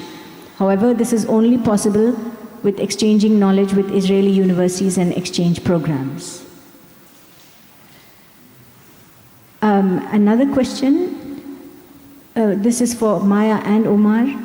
The executive board of the AHK, Amsterdam School of the Arts, disclosed the following. Within the AHK, only the Breitner Academy has an exchange program under the Erasmus Plus program with Beitbal College, and specifically the Hamid Rasha Faculty of Arts, north of Tel Aviv. This is a study program for visual arts teachers with a curriculum that has many similarities with the Bachelor of Fine Arts in Education at the Breitner Academy.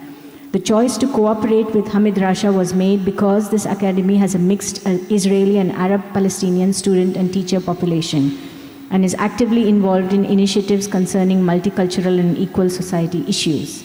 The academy's director, Yael Tamir, is the founder of the Israeli peace movement, Peace Now.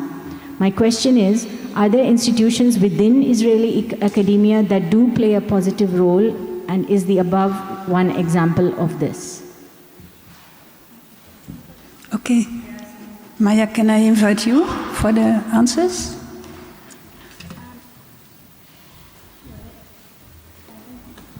It will work. Doesn't work?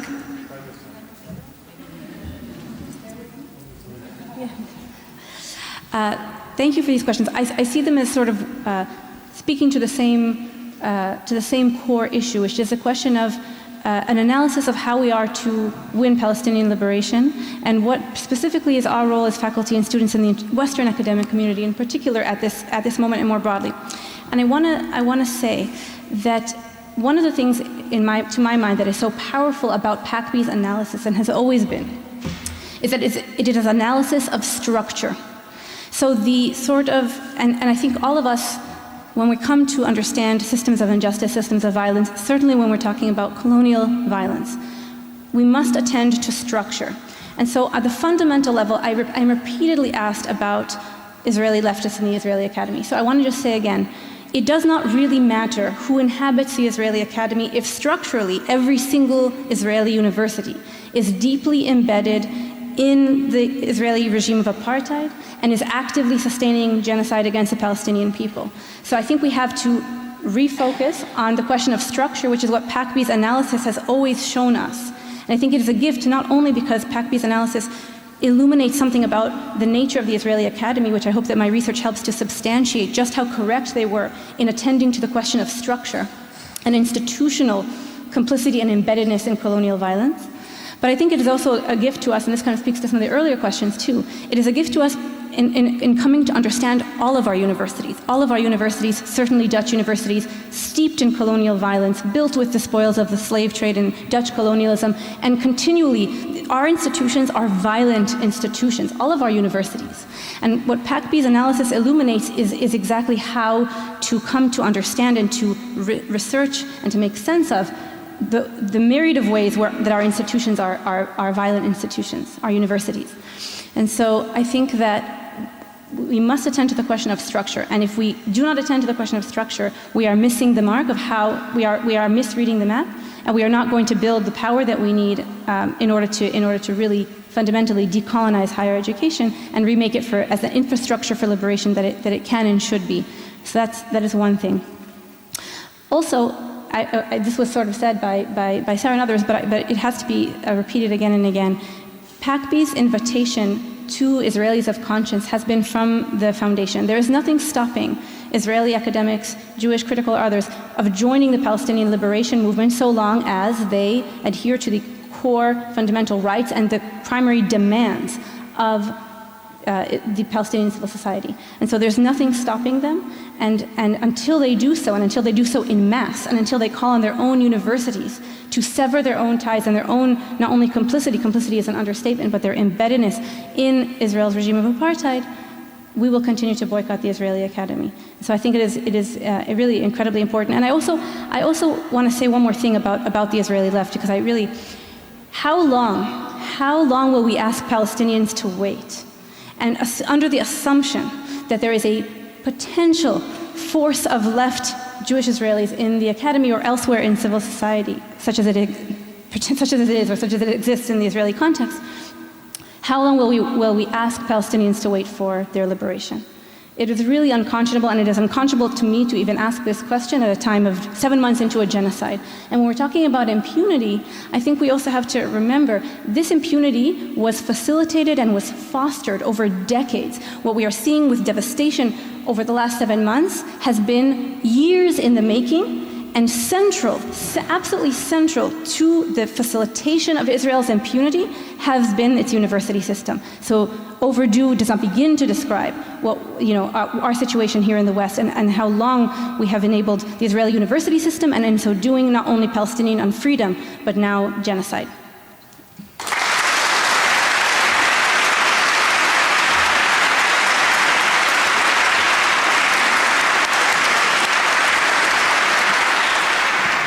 I have very little to add, which is a litmus test. When people, especially in the white West, in the wild white West, they always like to entertain this imaginary of the Israeli left, which really does not exist. I mean, there is no Israeli left by any universal standard of leftism, as in believing humans have equal rights regardless of identity. You know, simple, humans should be equal before the law. That does not exist in Israel. You're seeing 1% of the Israeli left. Maybe I'm exaggerating, but I mean, it's really a tiny percentage. Regardless, one simple test. If you're invited by an Israeli festival, a human rights festival, and there are some that call themselves that, human rights film festival in Tel Aviv, you know, we're different. We don't like Netanyahu. We're even pro-gay rights. I mean, we're really cool.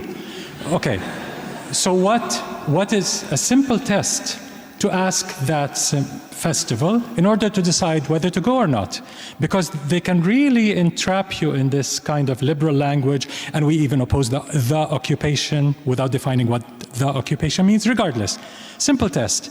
First, do you support the 3 basic rights of the Palestinian people under international law, as recognized by the UN, which means an end to the occupation, at the very least, West Bank and Gaza, including East Jerusalem, the right of return for Palestinian refugees, ending the system of racial domination, which meets the UN definition of apartheid? Yes, no. There's no gray area. Do you or do you not support the 3 basic rights of the Palestinians under international law? If you don't, you're a racist. I'm not working with you. Because you don't believe Palestinians are equal humans, you're a racist, regardless what, you know, hoopla you gave me about anti-occupation and gay rights. The second test, if you pass that first test, no institution in Israel will pass. We know them, you know, fingers of the one hand. If they pass that test, the second test, are you or are you not complicit, have institutional ties with Israel's structure of oppression against Palestinians? In the apartheid system, the occupation system, are you involved or not? If they pass both tests, they're good. Great. Do a relationship with them. I don't think he would mind me saying this. Roger Waters, years ago, once wrote to me, and he said, I'm invited by the Shimon Peres Foundation in Tel Aviv. Very prestigious, and Shimon Peres was Israeli president. He was president then. They invited me, Roger Waters, who supports BDS, to come to a conference and give a keynote speech. I mean, really brilliant idea. Peres was a genius. And then he said, I should go and talk about BDS, right? I mean, this is the Peres Foundation. I said, you know, apply the 2 tests, Roger. Does it make a difference? Just ask them. It's a great opportunity. I would love to go and give the keynote, but I have 2 simple demands. Do you recognize the 3 rights? Are you not complicit with Israel's structure of oppression? He never heard back from them. So that's usually the simplest test to do.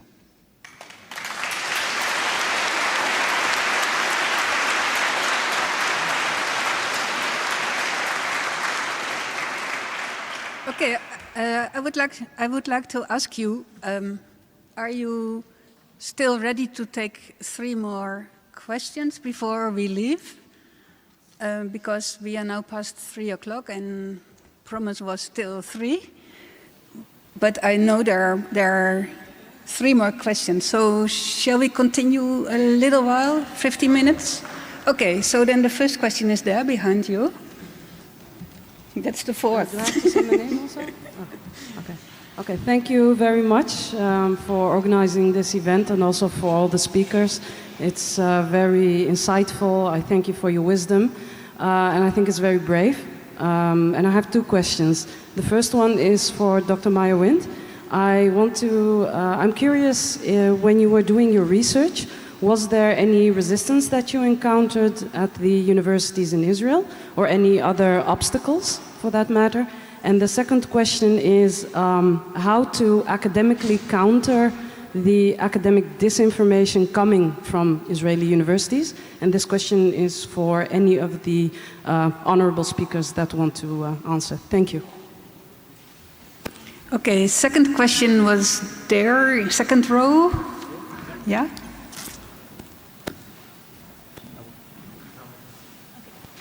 Yeah, I can, of course, also join all the others in thanking the great speakers for what we've heard today. So I have more of a theoretical question. I studied law at the Erasmus University in Rotterdam.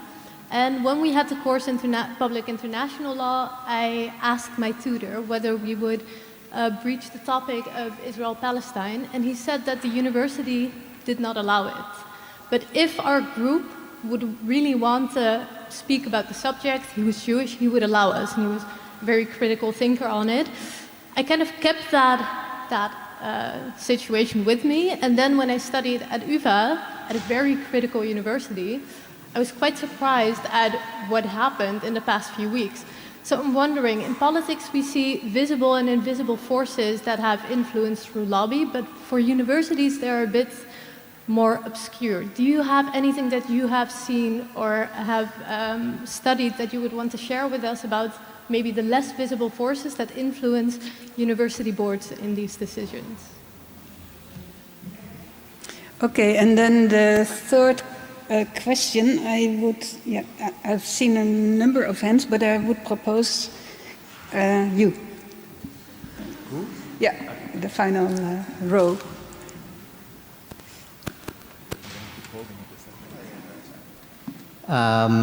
First of all, thank you for all the speakers. You were great. And I also want to say thanks to a lot of our comrades, some of whom are in the audience, who not only over the past week, but for several years now have been absolutely incredible for their commitment. So my question is maybe slightly incoherent. And first of all, for transparency, I'll say that I'm South African. So my question is really about accountability, which is if, well, certainly Israel is responsible for genocide, but also our institutions are complicit or responsible themselves for genocide. So where is the question of accountability for this and answering for this crime? And not only for 76 years in Palestine, but for several hundred years with the Netherlands and with other Western institutions. So where's the question for accountability? And I'll say this as a South African, because there's a very problematic way in which solidarity with South Africa is articulated in the Netherlands and in the West, which is very much just like, we'll pat ourselves on the back, job well done, 1994, here we go. How many of you actually know a damn thing about South Africa today? Do you know we have elections this week? Do you know that my people are still dying? So where is the accountability for a job not very well done? And it seems to me that like what this solidarity did, without really bringing about this responsibility for justice and for accountability on a global scale, not just in South Africa, not just in Palestine, but on a global scale, the production of global white supremacy, is that the solidarity is more interested in producing white innocence. That's like, oh yeah, we pat ourselves on the back, that was in the past, here we're fine now. So my question is, how do we keep this commitment, which is something very strongly that Palestinians are asking of us, to stay committed to the pursuit of justice, not just if there's a solution or a ceasefire, but how do we maintain this momentum which we've so bravely built, especially over the last few weeks? How do we keep this going and fight for this accountability and for justice? Thank you.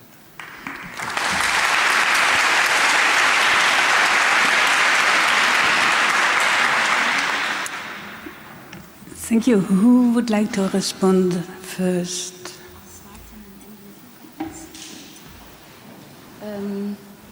I'm not sure if I can speak to all of the questions, like the opposing the propaganda question. I'm not entirely sure, so maybe I leave it for now. The question of censorship, yes, I mean, I didn't, in my brief remarks, I didn't elaborate a lot, but the censorship is real, right? Like, not always visible, and I think your example speaks to that, right? Like you probably didn't know that, what was it at the University in Rotterdam, that Israel-Palestine should not be talked about? Like, so probably, sometimes, you only kind of encounter these things when you hit the wall, right? So, but yes, the censorship is really real. That is why the question of academic freedom is so important to see it as a universal question. There is no proper academic freedom when it comes to the question of Palestine in different ways in different parts of the world, but this is part of it. But that I just think it is important to share these stories. I know that in the past couple of months, Verso, the publisher, has a blog where people are contributing stories of censorship. So it's just good to know, because sometimes you really don't know while you're actually under a regime of censorship.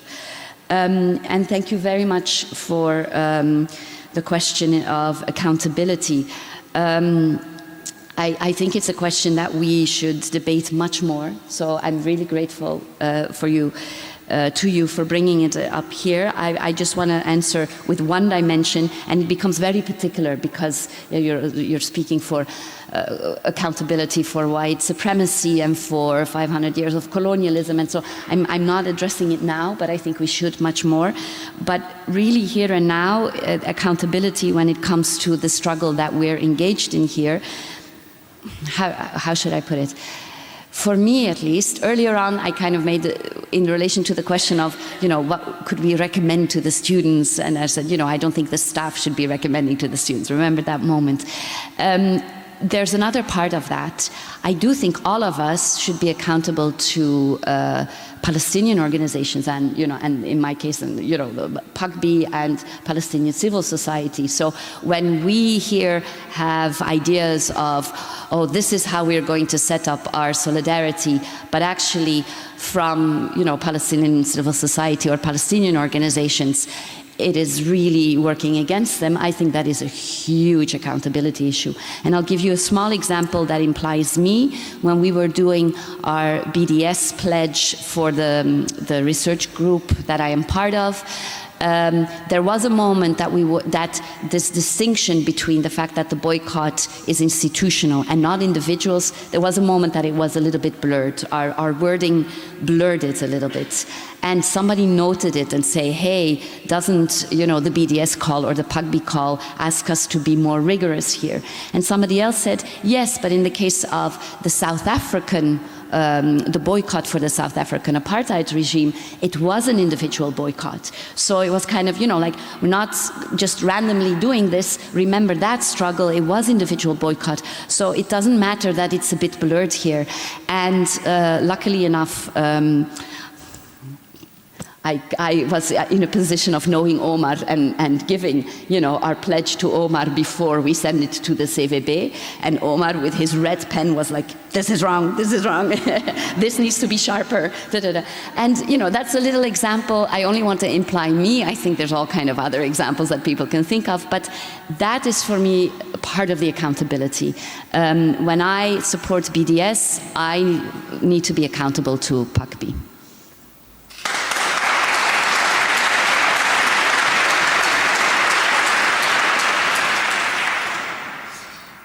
Thank you for bringing up these very important points for us to think about, again, as we're organizing and mobilizing across our campuses. So I'll start with the question of Israeli state propaganda, and thank you for bringing that up. And here too, Israeli universities took pages right out of the South African playbook, in the sense that not only are Israeli universities mobilizing resources, but even their actual courses to recruit students and faculty to themselves participate in the cultivation of talking points on behalf of the Israeli state, to narrate, to legitimize, to justify Israeli colonial violence. But the Israeli universities themselves have become sites of hasbara making. And here too, again, very reminiscent of apartheid South Africa, where they are bringing over delegations not only of political leaders, but also academics, especially Western academics, because Israel only looks west, right? It cares not at all about maintaining any sort of, or building relationships with the academy in the Middle East.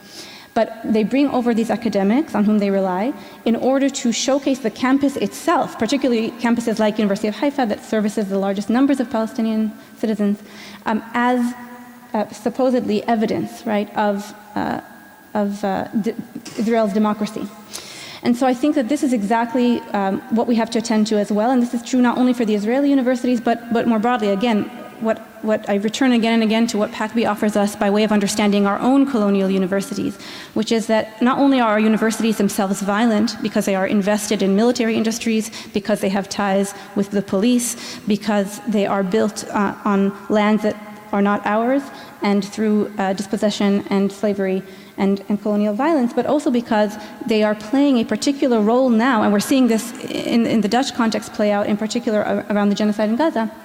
They are narrating violence. They are legitimizing it. And so the Western project of gaslighting that we have all been subjected to over the last 7 months is very much sustained by Western universities as well. So I think that when we're taking our own universities to task, we are also taking them, as we do Israeli universities, taking them to task not only for themselves materially facilitating violence, but also legitimizing it in a whole, and putting academic expertise, research, and even courses in the service of this project.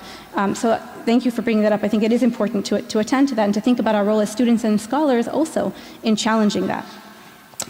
So that's what I will say about the question of disinformation. And in terms of, I appreciate the question also and the comment really about boards and about repression. And again, I think what this moment and the student mobilization and the student encampments are illuminating is, again, it's not only about that we have to take our universities back and we have to engage in decolonization across the Western academic sphere, but also this is about democratizing the university. We, the students and staff and faculty, we are what makes the university, and the university has long, through years in part, there's a lot, there's many reasons for this, but in part through years of disinvestment and a removal of public funds, universities become less and less democratic and more beholden to other types of interests and to donors and to donor influence, certainly, but also, and in the case of the Israeli university system, but also here too, where is the distinction between the institutions of higher education and the state?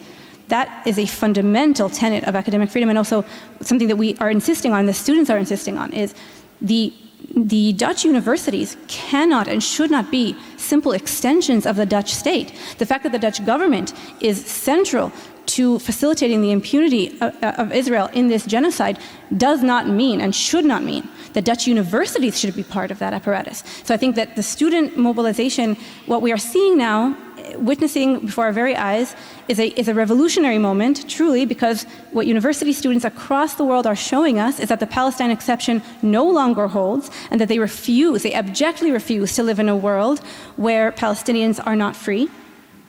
Right?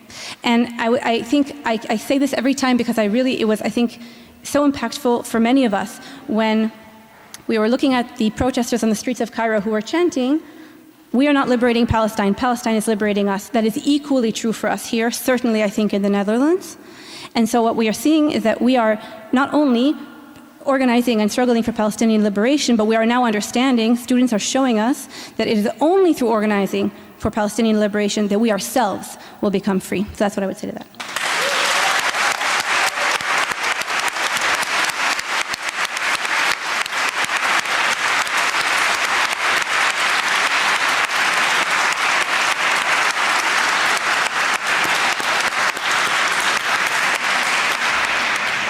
I'll just address the issue of complicity very quickly. I have to add to what Sarah said. It's a very complex question, so thank you for bringing it up.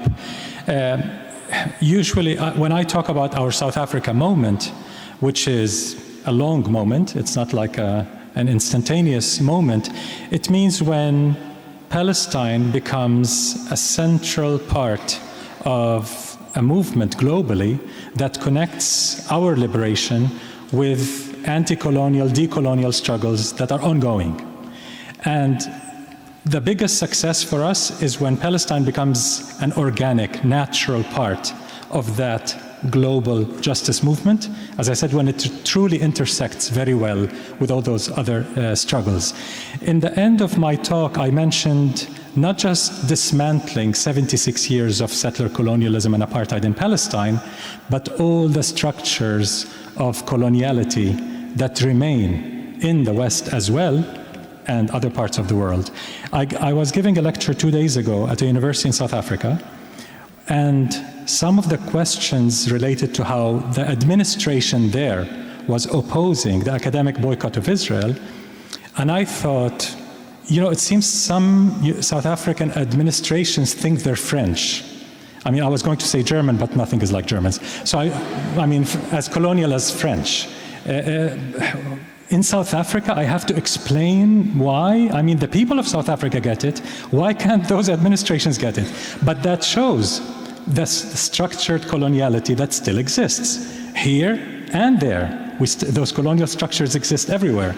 So our hope is that this moment, let's call it the Palestine-South Africa moment, will help everyone, as Maya said, to liberate themselves. First, their minds. When they think we have true democracy, we have a true liberal democracy here, we've seen that joke. The masks have fallen. We've seen how liberal democracy works when you ask for the wrong rights, for the wrong people, the undesirable. Basically, you see how this liberal democracy collapses entirely. So clearly the structures of coloniality still exists.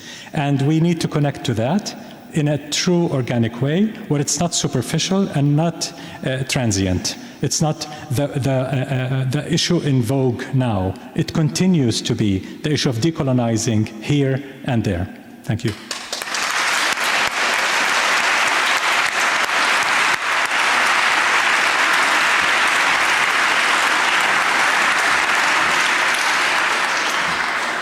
Okay, this means that we are at the end of this plenary discussion. In a way, we also came full circle, starting with the defining moment and ending with trying to further define this moment. I would like to thank everybody for your careful attention and participation. I would like to thank the technique for the superb sound control.